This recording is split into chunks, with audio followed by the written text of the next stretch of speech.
Abri os meus lábios ao Senhor e a minha boca anunciará o vosso louvor. Olá, minha irmã, meu irmão, louvado seja nosso Deus.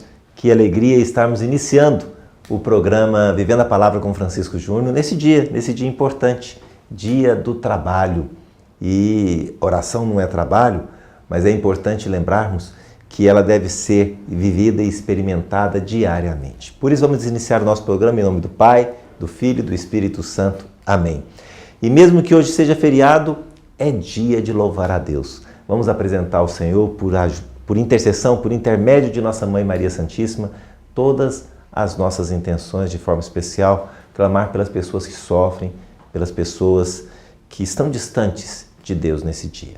Mãezinha querida, intercedei por nós. Ave Maria, cheia de graça, o Senhor é convosco. Bendita sois vós entre as mulheres e bendito é o fruto do vosso ventre, Jesus. Santa Maria, Mãe de Deus, rogai por nós, pecadores, agora e na hora de nossa morte. Amém.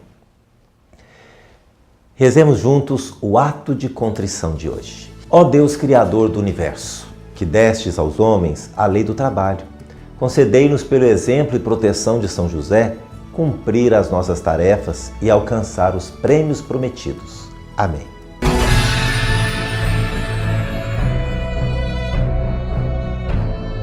Durante toda a semana estamos pedindo a graça da fidelidade ao amor misericordioso de Deus. Hoje, queremos nos preparar na fé para estar sempre na paz e na serenidade, unidos à família de Nazaré, para nos libertar das atitudes que nos impedem de ver, ouvir e compreender Jesus. Rezemos juntos o Salmo 66. Que Deus nos dê a sua graça e a sua bênção, e sua face resplandeça sobre nós. Que na terra se conheça o seu caminho e a sua salvação entre os povos. Senhor, dá-nos a graça de ter um coração compassivo e misericordioso. É muito bom viver a palavra com você, ouvir a palavra, acolher. Olha quantos mil anos tem a palavra de Deus. Ela é atual, perfeita para a sua necessidade. Como isso é possível? Com a graça e a ação do Espírito Santo em nossa vida. Portanto, para ouvir bem a palavra de Deus, vamos clamar o Espírito Santo de Deus. Rezemos. Vinde, Espírito Santo, enchei os corações dos vossos fiéis e acendei neles o fogo do vosso amor. Enviai o vosso Espírito e tudo será criado, e renovareis a face da terra. Oremos. Ó Deus, que instruístes os corações dos vossos fiéis com a luz do Espírito Santo, fazei que apreciemos retamente todas as coisas, segundo o mesmo Espírito, e gozemos sempre de sua consolação. Por Cristo, Senhor nosso. Amém. E hoje quem prega para nós é o Brás, e ele prega sobre a palavra que está no Evangelho de São Mateus, capítulo 13, versículos de 53 a 58. Brás, muito obrigado, que Deus te abençoe e que as tuas palavras sejam bênção para nós. Boa noite Francisco Júnior. Boa noite a você que assiste o programa Vivendo a Palavra. Nesta noite nós vamos proclamar o Evangelho de Jesus segundo São Mateus. Foi para a sua cidade e ensinava na sinagoga, de modo que todos diziam admirados: de onde lhe vem esta sabedoria e esta força miraculosa? Não é este o filho do carpinteiro? Não é Maria sua mãe? Não são seus irmãos Tiago, José, Simão e Judas? E suas irmãs não vivem todas entre nós? De onde lhe vem, pois, tudo isso? Não sabiam o que diziam deles. Disse-lhes, porém, Jesus: é só em sua pátria, em sua família, que um profeta é menosprezado. E por causa da falta de confiança deles, operou ali poucos milagres. Palavras da salvação. Glória a vós, Senhor. Bom, nesse Evangelho, nós vemos que Jesus havia chegado de uma missão. E ele chega para ir com os seus compatriotas, com seus conterrâneos, e vai direto para a sinagoga. E começa então a lhe pregar. Mas ele fica admirado da falta de incredulidade, da falta de fé daquele povo. Pois o povo estava ali para escutá-lo e admirava da como ele falava, de todos os milagres que ele havia feito. O povo estava acostumado com aquele Jesus, filho do carpinteiro. Ele sai em missão e quando volta, cheio de palavras proféticas, havia feito tantos milagres. Mas o povo não acreditava ou duvidava daquilo que Jesus estava falando ali naquele momento. Talvez para mim e para você hoje, meu irmão, possa se parecer com a evangelização atual que nós fazemos. Às vezes você tem tentado também anunciar o Evangelho, você tem tentado falar da palavra de Deus, mas muitas vezes não tem tido a credibilidade. Mas Jesus vem nos ensinar neste Evangelho exatamente que, apesar da falta de fé do povo, nós não podemos descrençar.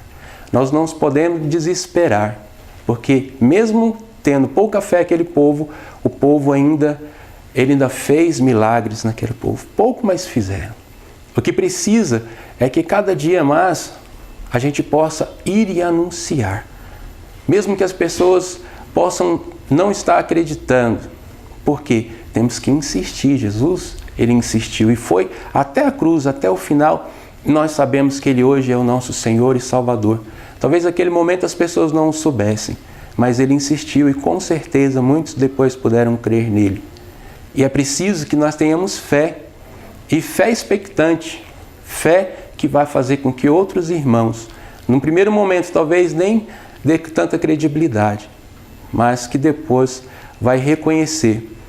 E Jesus, como fez naquele tempo, talvez faça poucos milagres. Talvez você esteja vendo até poucos milagres, diante daquilo que são propostas que você tem anunciado. Mas, como eu já disse, não se desespere. Há pessoas que, infelizmente, a fé é pouca e muitas vezes não conseguem acreditar. É como aquela história de dois irmãos, que um tinha muita fé, era otimista, e o outro era pessimista, tinha pouca fé. Os dois ganharam presentes. O que era pessimista ganhou uma bicicleta e o que era otimista ganhou um saco de esterco, estrume. E aquele que era pessimista, que ganhou a bicicleta, começou logo a reclamar. Eu vou cair dessa bicicleta, vou me machucar, vou me arranhar, quem sabe posso até quebrar um braço, uma perna, vou parar no hospital, o que vai ser da minha vida? E ele então pergunta para o irmão que era otimista, e você, o que ganhou? Ele havia ganhado um saco de esterco. Mas ele disse, eu ganhei um cavalo. Eu ainda não estou vendo, mas ganhei um cavalo. Talvez, meu irmão, minha irmã, vocês ainda não estejam vendo os milagres que o Senhor vai realizar. Mas com certeza Ele está vindo. Com certeza você vai poder enxergar. Apenas espere, sinta no seu coração, porque o Senhor mesmo nos ensina a ter fé. Isso é dom gratuito. Deus nos dá gratuitamente, não é mérito nosso. E nossa humanidade, nós precisamos apenas acreditar, ter fé. Por isso, meu irmão, que você tenha uma santa abençoada noite, uma boa semana, que Deus te abençoe, você e sua família. Não descrença, tenha fé, continue, porque Jesus ainda vai operar milagres na sua vida e na sua família. Essa palavra sempre nos questiona muito, né? Que o profeta, o pregador, na sua terra, ele acaba realizando pouco. Mas nós sabemos que, movidos pelo Espírito Santo, todos nós somos cidadãos do mundo. No mundo inteiro, temos essa missão de levar a palavra de Deus por todo o canto, por todos os cantos, por todos os locais. De forma especial, na nossa família. Faça a experiência. É com muita alegria que nós agora temos a história de fé e o momento edificando sobre a rocha. E se você participa, esses momentos ficam mais enriquecidos, ficam melhor ainda, com as suas ideias, com a sua sugestão. Participe, é muito simples. Entre no nosso site e faça a sua sugestão. Vamos agora à pergunta de hoje.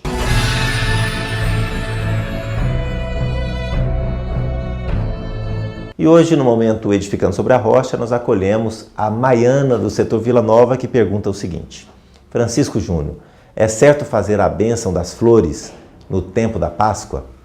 Maiana, em alguns lugares tem o costume de benzer as flores depois do domingo de Páscoa e serem distribuídas aos fiéis em sinal de alegria pascal e em homenagem a Nossa Senhora das Dores, que tem o sentido de que, como Maria, todos tenham se associado às suas dores. Agora querem se alegrar com ela pelo evento da ressurreição.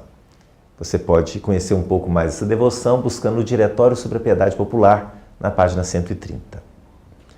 Rezemos com São José Operário. São José, Padroeiro dos trabalhadores, não me deixe sem o pão de cada dia e sem perspectiva de um novo dia para minha família.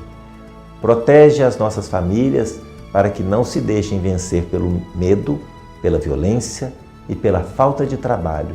Amém. Porque todos nós podemos ser santos.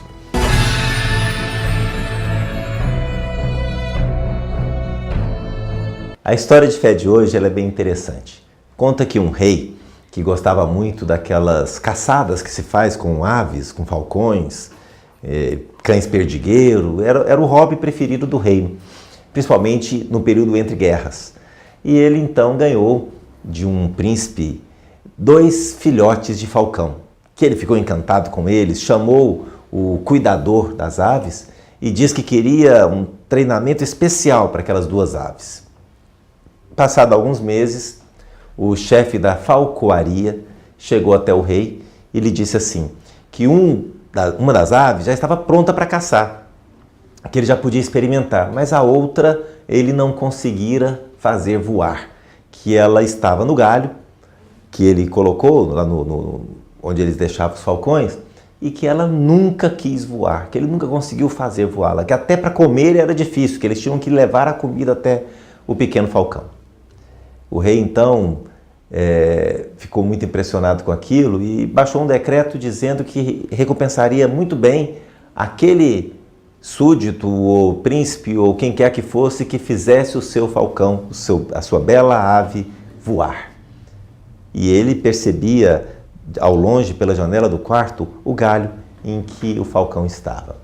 Para surpresa dele, no dia seguinte, ao amanhecer, ao abrir a janela, ele percebeu a ave voando animada por todos os jardins reais. Ficou impressionado e mandou que chamasse o autor daquela façanha. E quando chegou, ele perguntou qual era a experiência dele, porque as pessoas mais experientes no reino, os seus sábios mais sábios, não conseguiram aquela façanha, como ele tinha conseguido em tão pouco tempo. O homem, então, muito simples, o homem do povo, ele respondeu de uma forma muito interessante. Sabe o que é, seu rei? Eu fiquei observando e eu vi que aquela ave estava confortavelmente acomodada já há bastante tempo num alto galho da árvore. Eu imaginei que se eu cortasse aquele galho, ela precisaria de algo mais. E esse algo mais, para não se esborrachar no chão, chama-se asas. Eu cortei o galho e o falcão voou. Ele correu um risco grande, né? Porque se ele cortasse o galho e o falcão não resolvesse bater as asas, ele poderia cair de bico no chão. Mas não foi o que aconteceu, porque essa não é a nossa natureza. Nós nos esforçamos quando necessário, mas também nos acomodamos se encontramos um lugar confortável para ficar. Nós temos que sair da área de conforto.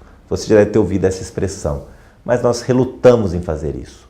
Da mesma forma que esse homem tirou o galho e o conforto do falcão, e com isso o falcão ganhou o mundo, abriu as asas e colocou o seu dom em prática, da mesma forma, muitas vezes precisamos dessa experiência.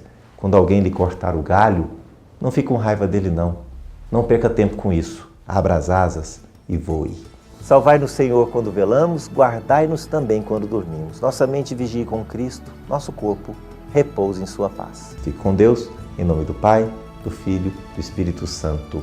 Amém.